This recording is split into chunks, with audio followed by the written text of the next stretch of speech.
GOMO SIM at 4G LTE USB dongle Wi-Fi? Perfect combo na nga ba? Well, aalamin natin ngayon yan sa video na to. Kung interesado ka, tara samahan mo ko sa video na to. So without further ado, magsimula na tayo.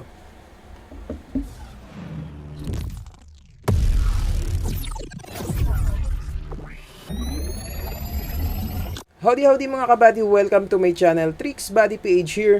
So sa video na to, aalamin natin kung bagay nga ba pagsamahin itong GOMO SIM at itong 4G LTE USB dongle Wi-Fi na to. Mga kabady, may nagawa na akong video about dito sa Wi-Fi na to. So hindi ko na masyado i-elaborate sa inyo itong Wi-Fi na ito.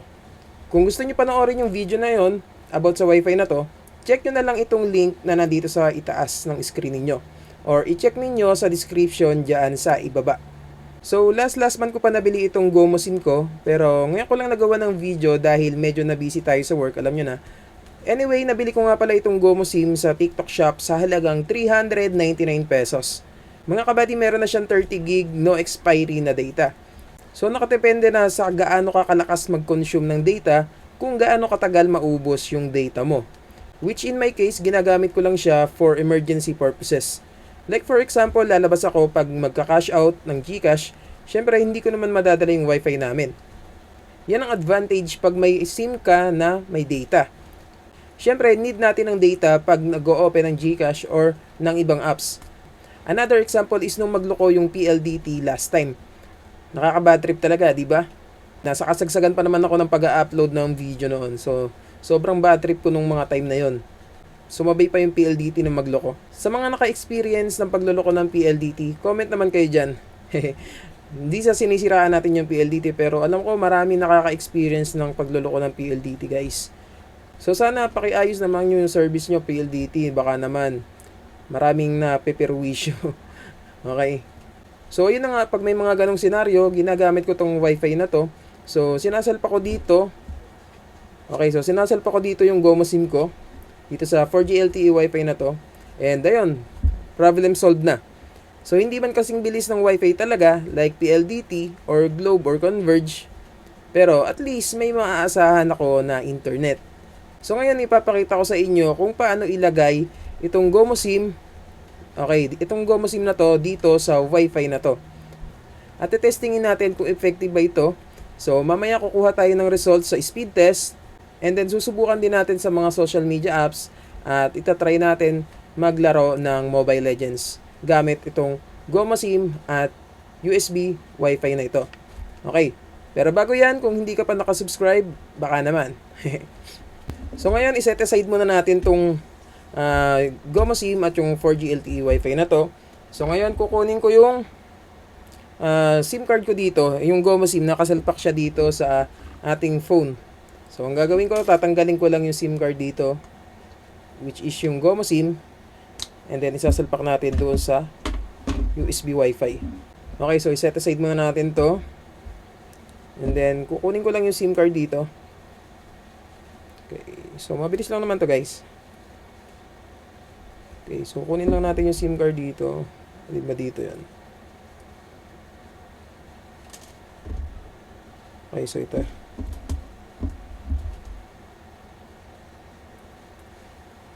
So, ibabalik ko lang to dito. And then, ito na yung SIM card. Tapos, madali lang mo siya isalpak, guys. Tatanggalin mo lang to. Yan. Okay, so, plug and play lang naman to, guys. So, tanggalin lang natin itong back cover dito sa likod. And then, isalpak natin tong SIM card dito. So, ilagay lang natin to dito.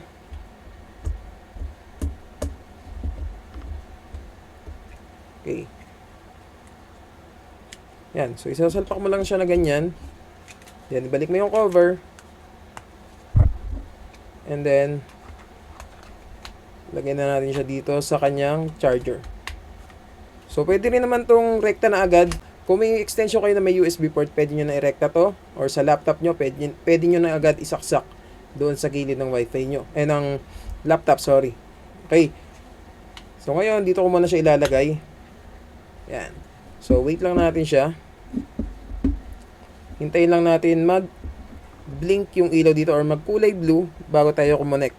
Otherwise, madi-disconnect lang tayo lagi. So, hintayin natin ma-stable or ma-establish yung data niya. Okay, so wait lang mga, saglit lang naman yan. So, i-set aside lang natin to. Tabi lang natin yan, guys. So, hintayin lang natin siya magkulay blue. Itong ilaw dito. Yan, kung makikita nyo yung ilaw dito.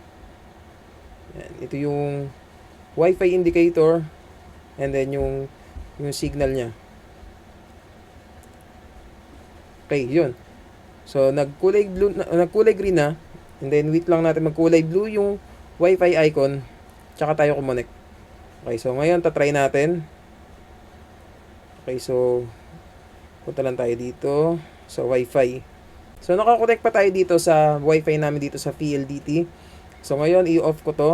Or, i-click ko na lang tong ito. Ito siya, guys. Ito yung pangalan ng Wi-Fi na ito, 4G LTE USB Wi-Fi. Yan, itong 4G UFI 6F8. Yan. So, dito tayo ko-connect. Okay, so may password yan and nakakonect naman na tayo dito. So, mabilis na lang yan. Yan. So, connected na tayo. Okay, so ngayon, tetestingin natin mag-speed test. Tatry natin kung ano yung results na makukuha natin dito. Okay, so click lang natin itong speed test. Okay, so wait lang natin. Okay, so click natin itong go. And then, try natin kung ano yung results na makukuha natin dito. So, yun. Medyo mataas yung ping natin. And then, yung jitter natin is 15 ms. Yung ping natin is 47 ms. And then, yung download speed natin is medyo maganda-ganda na to, guys. Okay, so ngayon is nasa kwarto ako, medyo kulob. And then, dito sa amin talaga is mahina yung GOMO SIM. Pero at least, may internet tayo na maasahan dito. Okay. So, yung download speed natin is 12.1 Mbps. And then, yung upload speed naman natin is 15.8 Mbps. And then, ngayon, tatry natin sa mga social media like Facebook and YouTube. Tatry natin kung maaasahan nga ba tong internet na to. Or yung USB Wi-Fi na to and then yung GOMO SIM na combo. Okay, so try natin dito sa Facebook, guys. Open natin to Facebook. So, yan. Mabilis naman siya. Nag-o-open naman siya. And then, dito, click natin dito sa video. Okay, so try natin manood ng mga video dito. Yan. So, kung makikita nyo, nagpe-play naman and working naman yung USB Wi-Fi na to at yung GOMO SIM na combo. Okay. So, ngayon, try natin sa YouTube. And then, tignan natin kung magpe-play ba agad yung mga video dito. So, as you can see, nagpe-play naman yung mga video agad dito sa YouTube. So, try natin manood ng isa. Okay. So, yan. Playing naman. Mabilis naman yung internet natin dito. So, skip na natin to agad para, pasensya na kay Master Gala, na-skip ko yung ads mo. Okay. So, yun. Nagpe-play yung mga video dito sa YouTube. Okay, so mabilis naman siya. And then ngayon, itatry na natin maglaro ng Mobile Legends. Okay, so testingin natin kung mabilis ba dito sa Mobile Legends. Kung makakapaglaro ba tayo dito, kung malag ba or hindi. Okay, so try natin. So set aside lang natin to. Yan. So by the way, ito yung GOMO SIM. Okay, wala nang laman yan. Nakasalpak na yan.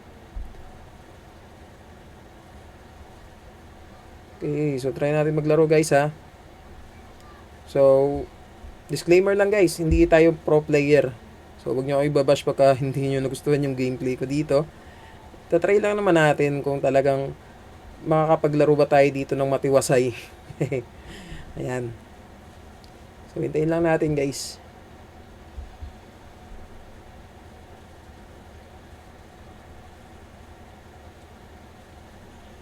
Okay. So, pili tayo ng hero.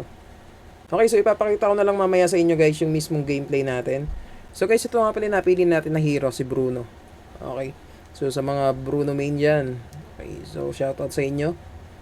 Okay, so try lang naman natin to, guys.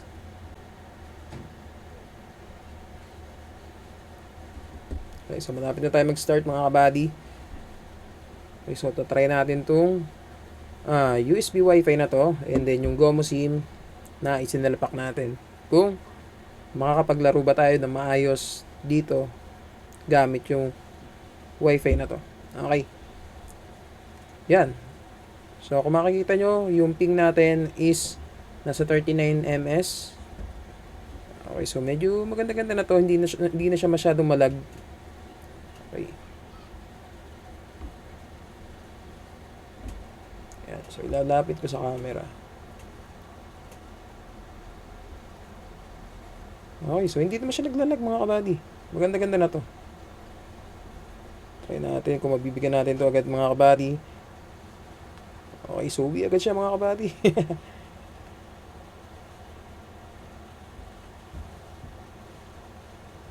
Ayan. So disclaimer lang, di tayo pro player mga kabady ha. Huwag nyo ko ibabash pagka hindi nyo nagustuhan yung gameplay ko dito.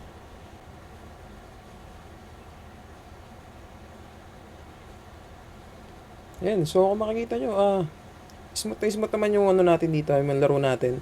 Hindi naman siya naglalag.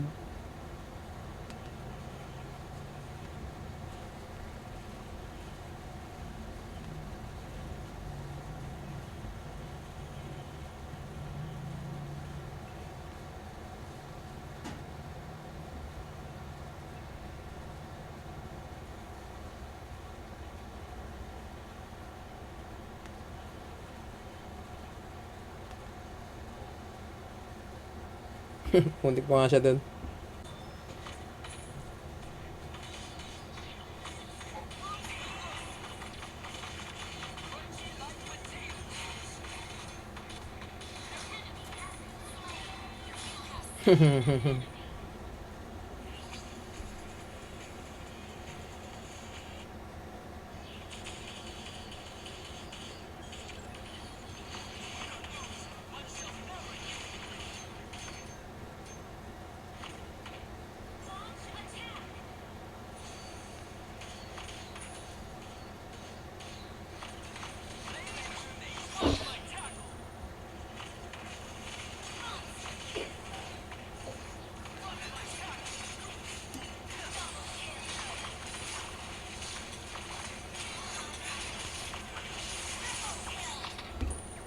What a gameplay!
Okay guys.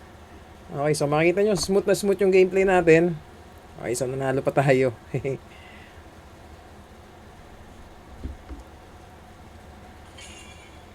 Okay, so nakamaniac pa nga tayo guys. Okay, so ganun lang. Okay, so okay naman yung gameplay natin. So mabilis naman. Okay, so maaasahan talaga tong internet na to. So goods na goods itong combo ng GomoSim at itong 4G LTE USB dongle Wi-Fi na ito. Okay, so yun lang yung masasabi ko guys. Okay, so kung may extra naman kayo na budget, bumili kayo nito. Okay, so in case of emergency, may magagamit kayo, may maasahan kayo na internet. Okay, so ganun lang kasimple mga kabady. So hanggang dito na lang muna mga kabady. Okay, so I hope na nagustuhan yung video na to and sana may natutunan kayo. So once again, ito po si Tricks Body PH. Tandaan, daig ng taong matanong, ang taong nagmamarunong. God bless po sa lahat. Yun lang. Salamat.